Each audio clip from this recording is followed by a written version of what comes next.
అగ్ని ప్రమాదాలు జరగకుండా ప్రజలు తగిన జాగ్రత్తలు తీసుకోవాలని ఫైర్ డిపార్ట్మెంట్ అధికారులు చెప్తున్నారు. ఇల్లు, కమర్షియల్ బిల్డింగ్స్ లో ఫైర్ సేఫ్టీ పాటించాలన్నారు. అయితే అగ్ని ప్రమాదం జరిగినప్పుడు పానిక్ అవ్వకుండా వెంటనే ఫైర్ డిపార్ట్మెంట్ కు కాల్ చేయాలని, అగ్ని ప్రమాదాలపై ప్రజలకు అవగాహన కల్పించేందుకు నగరంలోని పలు ప్రాంతాల్లో అవగాహన కార్యక్రమాలు చేపడుతున్నామని అన్నారు. ఈ సమ్మర్లో అగ్ని ప్రమాదాలను అరికట్టేందుకు తీసుకుంటున్న జాగ్రత్తలపై ఫైర్ హైదరాబాద్ డిఎఫ్ఓ జయకృష్ణతో మా ప్రతినిధి Ratnakumar face to face. Enter అయిపోయింది. నగర వ్యాప్తంగా కూడా ఎండలు మండిపోతూ ఉన్నాయి. అయితే ఇదే సందర్భంలో హైదరాబాద్ మహానగరంలో ప్రతి సంవత్సరం సమ్మర్లో ఫైర్ యాక్సిడెంట్ల శాతం అనేది చాలా ఎక్కువగా ఉంటుంది. ఇప్పటికే ఆల్రెడీ అనేక ప్రాంతాల్లో ఫైర్ యాక్సిడెంట్లు జరుగుతూ ఉన్నాయి. మరి వీటన్నిటికీ సంబంధించి ఈ ఫైర్ యాక్సిడెంట్లను అరికట్టడం కోసం అధికారులు ఎటువంటి ఇన్స్ట్రక్షన్స్ను జారీ చేస్తూ ఉన్నారు, అలాగే ప్రజలను ఏ రకంగా అప్రమత్తం చేస్తున్నారు, ముఖ్యంగా ఎక్కడెక్కడ అంటే అత్యధికంగా ఈ ఫైర్ యాక్సిడెంట్కు సంబంధించినటువంటి హాట్స్పాట్లను గుర్తిస్తూ ఉన్నారు, ప్రజలను ఏ రకంగా అవేర్నెస్ చేస్తున్నారు అనేటువంటి విషయాలు అన్నీ కనుక్కుందాం. ప్రజెంట్ మనతో డిఎఫ్ఓ జయకృష్ణ గారు అన్నారు. ఆయనకి అన్ని వివరాలు తెలుసుకునేటువంటి ప్రయత్నం చేద్దాం.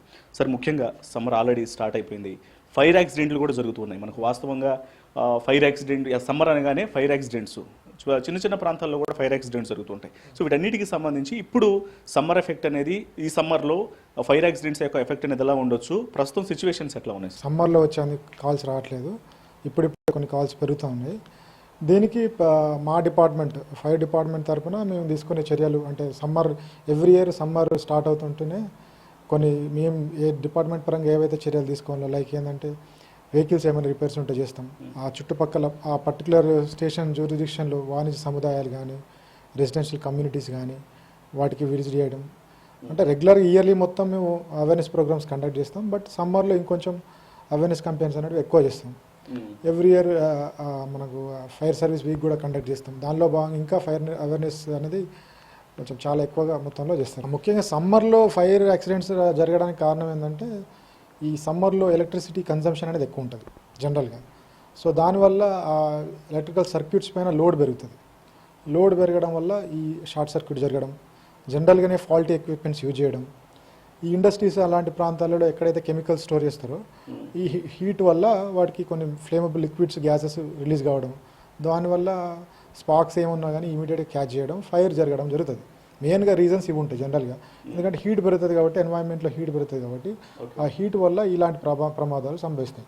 ఎస్పెషల్లీ కమర్షియల్ కాంప్లెక్సెస్లో, ఇండస్ట్రీస్లో, రెసిడెన్షియల్ కమ్యూనిటీస్లో కొంచెం తక్కువే ఉంటుంది. బట్ ఈ కమర్షియల్ ఎక్కువైతే ఎలక్ట్రిసిటీ లోడ్ ఎక్కువ ఉంటుందో, కన్జంప్షన్ ఎక్కువ ఉంటుందో అక్కడ జరిగే ఛాన్సెస్ ఎక్కువ ఉంటాయి. దీనికోసం మేము జనరల్గా తీసుకునే అవేర్నెస్ క్యాంపెయిన్లో భాగంగానే స్పెషల్గా ఎలక్ట్రిసిటీకి సంబంధించిన ఫోకస్ అనేది ఎక్కువ పెడతాం. ఈ కమర్షియల్ కాంప్లెక్స్ అయితే ఎలక్ట్రికల్ సేఫ్టీ ఆడిట్ చేయమని చెప్పి, ఏమైనా ముందు అంటే సమ్మర్ స్టార్ట్ ఉండగానే వాళ్ళకి ఆ యాజమాన్యాలకు ఇన్స్ట్రక్షన్స్ ఇస్తాం. ఫాల్టీ ఎక్విప్మెంట్ ఏదైనా ఉంటే చేంజ్ చేసుకోండి, నెక్స్ట్ ఐఎస్ఐతో సర్టిఫై చేసిన ఎలక్ట్రికల్ ఎక్విప్మెంట్ యూజ్ చేయండి, ఇలాంటివి చెప్పి వాళ్ళను ముందుగానే అవేర్నెస్ కల్పిస్తాం వాళ్ళలో. అందులో భాగంగా వాళ్ళు చేంజ్ చేసుకుంటే ఏమైనా ఇష్యూస్ ఉంటే దాన్ని రెక్టిఫై చేసుకోవడమో, లేకపోతే ఎక్విప్మెంట్ ఏమైనా ఉంటే చేంజ్ చేసుకోవడం జరిగితే ఈ ఫైర్ యాక్సిడెంట్స్ని చాలా వరకు అరికట్టవచ్చు. ముఖ్యంగా అంటే ఈ కమర్షియల్ యాక్టివిటీస్ చేసేవాళ్ళు, అలాగే గృహ సముదాయాల్లో ఉన్నటువంటి వాళ్ళందరూ కావచ్చు, వీళ్ళు ఎటువంటి అంటే సేఫ్టీ మెజర్స్ను పాటించాల్సినటువంటి అవసరం అయితే ఉంటుంది ఈ ఫైర్ యాక్సిడెంట్స్ని తప్పించుకోవడానికి?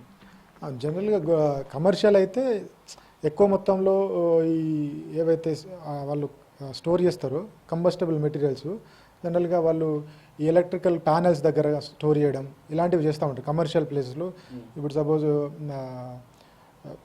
పెద్ద మాల్స్లో కానీ ఇక్కడ ఏమైతే అంటే ఎలక్ట్రికల్ ప్యానెల్స్ ఉంటే దాని కిందనే వీళ్ళు కంబస్టబుల్ మెటీరియల్ స్టోర్ చేస్తారు. దానివల్ల చిన్న స్పార్క్ వచ్చినా కానీ అది ఇమీడియట్గా క్యాచ్ చేసే ఛాన్స్ ఉంటుంది. ఈవెన్ ఇళ్లలో కూడా కొంచెం అజాగ్రత్త వల్ల ఈ క్యాండిల్స్ అవి పెట్టుకోవడం వల్ల అవి క్యాచ్ చేసే ఛాన్స్ ఉంటాయి. సో ఇలాంటి వాటి అన్నిటిపైన మా ప్రతి ఫైర్ స్టేషన్కి సంబంధించిన సిబ్బంది ఆ చుట్టుపక్కల ఉన్న ఏవైతే ఇంపార్టెంట్ కమర్షియల్ కాంప్లెక్స్ కానీ వాణిజ్య సముదాయాలు, రెసిడెన్షియల్ కమ్యూనిటీస్ ఉంటే వాటిని విజిట్ చేయడం, వాళ్ళకు తగినంత అవగాహన కల్పించడం, ఇవన్నీ చేస్తూ మ్యాక్సిమం సమ్మర్లో అంటే మా సుపీరియర్ ఆఫీసర్స్ కూడా మా ఆర్ఎఫ్ఎస్, ఏడిఎఫ్ఎస్, డిఎఫ్ఎస్, డీజీఎఫ్ఎస్లు కంటిన్యూస్గా రీసెంట్గానే ఒక సర్క్యులర్ ఇచ్చి ఎవ్రీ వీక్ ప్రతి వీక్ ఒక మినిమం 2 అంటే ఒక station 2 fire awareness campaigns conduct చేయాలి. ఒకటి రెసిడెన్షియల్ కాంప్లెక్సెస్లో, ఒకటి కమర్షియల్ కాంప్లెక్సెస్లో కంపల్సరీ అవేర్నెస్ క్యాంపెయిన్ కండక్ట్ చేయాలి. దానివల్ల ప్రజల్లో ఒక రకమైన అవగాహన పెంచి ఫైర్ ఈ సమ్మర్లో జరిగే యాక్సిడెంట్స్ని తగ్గించాలని డిపార్ట్మెంట్ యొక్క ప్లాన్. ఈ సమ్మర్ని ఎఫోర్డ్ చేయడానికి సమ్మర్లో ఎటువంటి ఇబ్బందులు అనేవి కలగకుండా మాక్ డ్రిల్స్ని వాటిని కంటిన్యూ చేస్తూ ఆయా ప్రాంతాల్లో అవగాహన కార్యక్రమాలు కూడా ఏర్పాటు చేస్తున్నాం. ప్రజెంట్ ఉన్నటువంటి స్టాఫ్ గతంలో కొంత డ్రైవర్ల యొక్క సమస్య ఉన్నప్పటికీ కూడా వాటన్నిటిని కూడా ఓవర్కమ్ చేసుకుంటూ ఇప్పుడు సఫిషియంట్ స్టాఫ్ అలాగే ఎక్విప్మెంట్స్ అన్నీ కూడా ఖచ్చితంగా ఉన్నాయి. ఇక ఎటువంటి ఇబ్బందులు వచ్చినా సరే వాటన్నిటిని కూడా ఇమీడియట్గా ఓవర్కమ్ చేసేటువంటి పనులు మాత్రం ఫైర్ డిపార్ట్మెంట్స్ రెడీగా ఉన్నాయంటూ కూడా ఫైర్ సేఫ్టీ అధికారులు తెలియజేస్తున్నటువంటి పరిస్థితి ఉంది. కెమెరా పర్సన్ వరుణ్తో రత్నకుమార్, హైదరాబాద్.